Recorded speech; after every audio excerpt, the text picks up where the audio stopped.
As a graphic designer, you have to engage viewers and guide them through the information presented to them. When designing for print or web, you need to set up visual clues to let them know where to start reading as they are scanning or scrolling through the pages. We call these entry points, and in this video, I will show you 5 techniques to create eye-catching drop caps, which are the most common entry points used in magazines.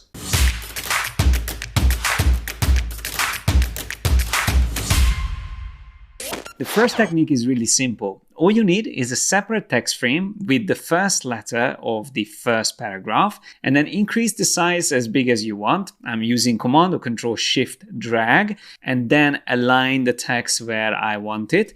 Now, you could either place this in a layer behind your text layer. So this will already make the text legible while still having the drop cap behind it. Or if you have it on the same layer, or maybe you have something else in the background, you can also use blending by going into the transparency options for this drop cap frame and then set the blend mode to multiply or overlay or whichever works best. And once again, the whole spread looks like this, and it's completely editable because it's a separate text frame. So this was definitely the easiest technique, but still very commonly used in magazines. Now, the second one we normally refer to as standing capital because we put the drop cap on top of the body of text, and normally it looks good if your drop cap is quite big. So once again, I'm just resizing this text frame. So the first letter is again in a separate text frame, and in this case, I'm trying to align the edges perfectly to those 2 columns behind it, something like that. Now what I'm going to do is to select the paragraph behind it and just simply drag it down so it can really be standing on top of it. So in the previous 2 examples, we already used 2 large letters as entry points. This time it will be so big that it won't even fit on the page. So I'm going to use the same shortcut, Command Shift drag, and increase the size of this letter. I want it to go off the page, but still keep it legible that it is a V. So something like that will work. I'm going to set my text next to it, somewhere around here. And then what I will do is to use the pen tool. And with that, I am going to draw a line around here. So following the line of this letter, let's just do something like that. And then go to the left side. It doesn't really matter what happens here. I'm going to close this up as a shape. And then in normal view, we can see this better. I am going to go to the window menu and choose text wrap. From there, choose the third option, wrap around object shape. And I'm going to come back and increase the offset. But first, I need to fix something.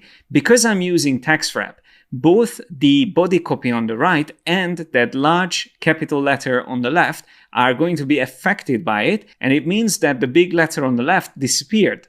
So what we need to do to fix it is to select that text frame and then go to the object menu, choose text frame options and select ignore text wrap. It's as simple as that. And you can see it came back now. So now we can go back and select that shape that we created with the pen tool, but sometimes it can be tricky to select things that are behind other text frames. So for this, just use Command or Control click. That way I can select what's behind.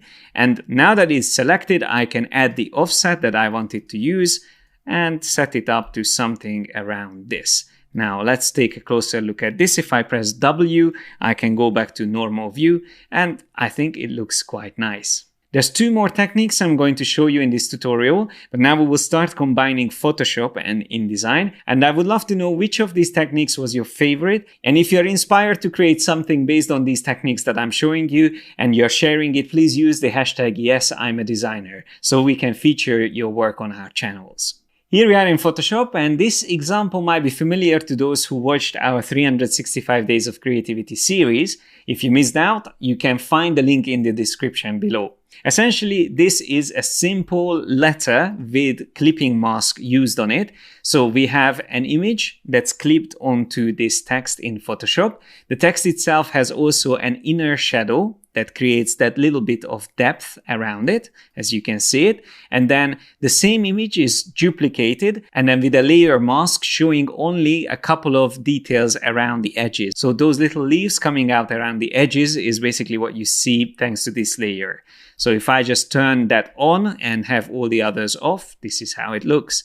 And the whole image would look like this. If I shift click on the layer mask, we can also see that. So it's a simple technique, and all we have to do is to save this as a Photoshop file without the background. So keep the background transparent and then place that file into InDesign. So here we are back in InDesign, and what I'm going to do is to select that image frame and I'm going to cut it out. That's Edit, Cut, or Control or Command X, and then double click in the text frame where the body copy is, put the cursor at the beginning of the text frame, and then use Command or Control V to paste it into the text frame. This way, the image becomes an actual character within the text. It's also called inset or inline text. And the cool thing about it is that when I'm changing my text frame, this is going to move around with the text. But the best thing about it is that we can also use the actual drop cap feature for it. So if I double click on the first paragraph, I can go to the paragraph settings and increase the number of lines for the drop cap, and you will see how it's going to start syncing into the first paragraph. So I can set it up to something like that, maybe move it down a bit. And then if I zoom closer, I can do a few more adjustments with this. I can double click inside the text frame and highlight that first character. And once it's highlighted like a word or a letter, you can use the Alt or Option Shift up and down arrows for the baseline shift feature. With this, you can refine its vertical position, and I think that looks quite good. And also, if you need, you can keep your cursor flashing there next to the drop cap. You can use Alt or Option left and right arrows to change the kerning or the spacing between the drop cap and the rest of the body copy. So it might look similar to the previous technique where we use text wrap, but here remember, because it's an inset image, it's going to move around with the text frame. So for example, if I put another paragraph in front of it, it's going to push it down, like with normal text. So I really like this technique, and definitely worth giving it a go if you have a cool image that you can use as the first letter of a paragraph. And I kept the coolest technique for last. Once again, we start in Photoshop and then we will continue in InDesign. Before we continue, I just wanted to let you know about our creative membership program. For a small monthly fee, you get access to over 200 hours of Adobe certified online training courses. Master all the tools and skills needed to become a professional graphic designer or illustrator. As a pro member, you will get mentoring from me and my team, access to webinars, student forum, and creative briefs to help you build an outstanding portfolio. Pro members can also download the project files for all of our YouTube tutorials. Sign up at yesimadesigner.com/memberships and start your free trial today. And now let's head back to the tutorial. So I have an awesome photo from the series Vikings, and this character in the series was called Porun. I'm going to select her by using the Select Subject feature, which does a very quick selection using Adobe Sensei, the artificial intelligence selection. So it's a really cool selection already. We can turn this into a mask by clicking on the Japanese flag on the bottom right, and then double click on the mask icon, which will open the Select and Mask work area. And within there, let's select the Refine Edge Brush tool. Shortcut is R. And let's just zoom a little bit closer and paint over all of this fur detail. So it's a brilliant tool to get these details back, and also maybe refine the hair here on the right side and there. I think that looks quite nice. Also here we get that gap. And I think that's all good. That's all we needed. So we can click on OK. Now we can refine the mask a little bit further by Alt or Option clicking on the thumbnail for the mask. And then if you select the Burn tool and set the range to shadows, you can very quickly eliminate any halo around the edges that was created with the Refine Edge. And then similarly to that, if you select the Dodge tool and set the range to highlights, and start painting around the edges, you can make sure that there are no transparent details, especially around the hair. If that's still not enough and you feel like this should be white, just use the brush tool and paint over with white. So something like that. Let's just see how this looks. If I Alt or Option click back on the mask, I think that looks quite nice. All right, so now it's time to combine the photo and the text and make it look like the character is coming out of this letter. So in a way, the text is going to be like a holding device. So let's just select the image and place it on top of the text first of all. The text layer I'm going to set to 100% opacity.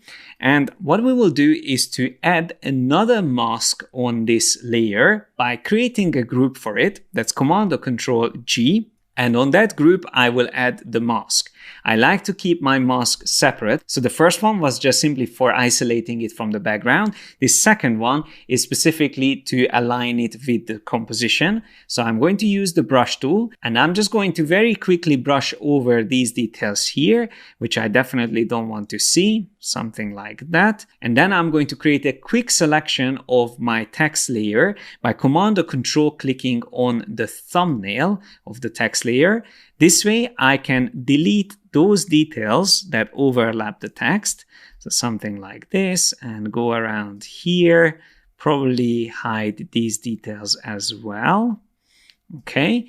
All I need is to show the hand on the left side and also here on the right side to create an interesting overlap or depth effect. So now I can use Command or Control D to deselect this, zoom a little bit closer, and then using the same mask that I used before, I am going to switch to white by pressing X on the keyboard and just very quickly paint over the hand.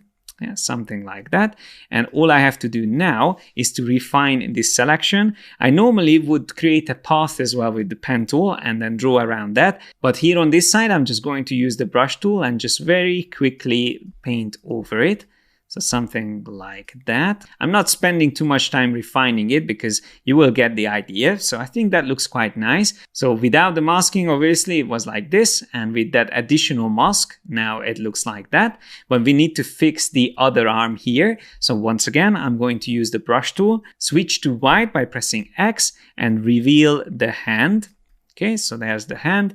And then the fur probably can also come out of bounds and be somewhere around there. I think that will work quite nicely. And see, that's why it's good to have two separate masks, because when I reveal these details, I'm not revealing the original background. I am only revealing the already masked out details. So now that we have this selection, again, we can refine it. And this time I'm going to use the pen tool just to be a bit more precise. Set to path mode, I am going to start drawing the selection here and zoom a little bit closer so we can see what I'm doing. Essentially, I'm just drawing around these details very quickly. And then let's move down. I'm creating curves and holding down space bar, you can reposition your anchor points. So you can see how quickly and effectively we can make this selection. Something like that. Okay, again, I'm not doing a perfect job because I'm trying to show you this very quickly, but hopefully you get the idea how it works. So here we have this one more detail, and then it can be a little bit more faster on these details. No one will notice how it was originally. Okay, something like that. I think that works nicely. And then we just have to make a big selection around this and then press Command or Control Return or Enter, which will turn this into a selection. And all the details inside this needs to be kept, but all the details outside of it can be hidden. So we will invert the selection by pressing Command or Control Shift I. And then using black as our foreground color, we can very quickly paint over all of these details that we don't need. Then Command or Control D to deselect and then zoom closer, just fixing a few more things here. I think this can be hidden away, make that edge a little bit more believable, and also around here.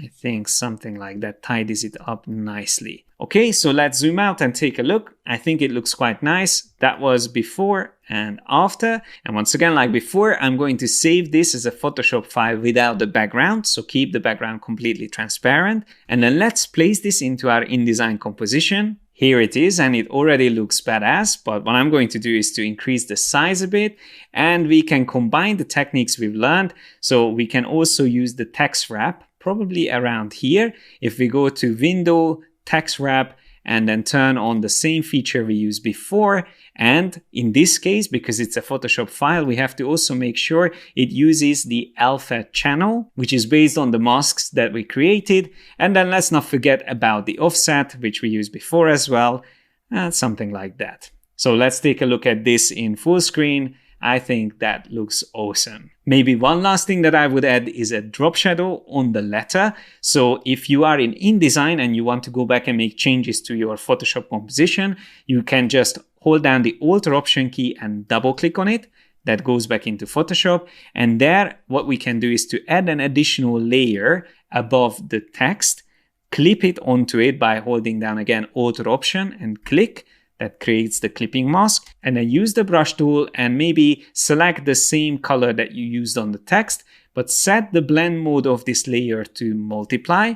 And that way, when you are drawing with a soft big brush and probably a low opacity like 20%, you can start building up a nice shadow. So here around this part, I'm going to make it darker, maybe even reduce the brightness of the color. So adding a little bit more shading there, and the same thing here on this side. I'm just building up this effect nicely, something like that. Here I'm going to make it even darker, and by the way, I'm using the HUD color picker shortcut. That's Command, Control, Option, click and drag on Mac, and I think it's Alt, Shift, right click on PC, but I'm not 100% sure about the PC version. So it's called HUD color display shortcut. So there it is. I'm going to reduce it even more in that corner. Okay, so now let's save these changes, Command or Control S, and go back into InDesign, and we can see our shadows are showing up nicely here as well. So once again, here are the 5 examples where we created these creative drop caps and entry points for our magazine spreads. I hope you enjoyed this tutorial. Don't forget to give it a like and subscribe if you want to see more tutorials like this in the future. Thanks a lot for watching. Like and share this video if you enjoyed it.